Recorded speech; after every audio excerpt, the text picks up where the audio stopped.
రామ్ చరణ్ పాత్రను అమరత్వం పొందించే ముందు దర్శకుడు సుకుమార్కు మరో నటుడు మనసులో ఉండేవారు అల్లు అర్జున్.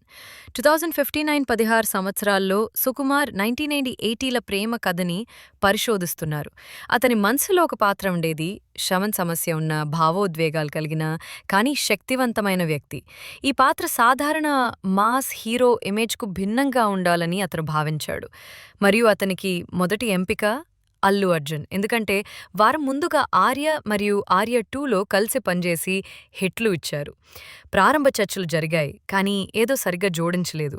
ఆ సమయంలో Allu Arjun urban mass roles వైపు మొగ్గు చూపుతున్నాడు.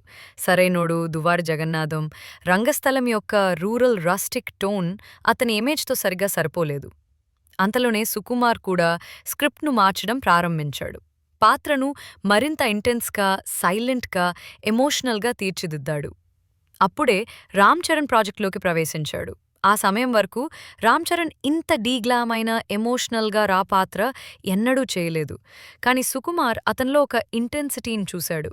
చరణ్ పూర్తిగా కమిట్ అయ్యాడు, గడ్డం పెంచుకున్నాడు, పాక్షికంగా చెవితిన్నవారి మాస్క్యులైనిటీని అధ్యయనం చేశాడు, పూర్తిగా చిత్తిబాబుగా మారిపోయాడు.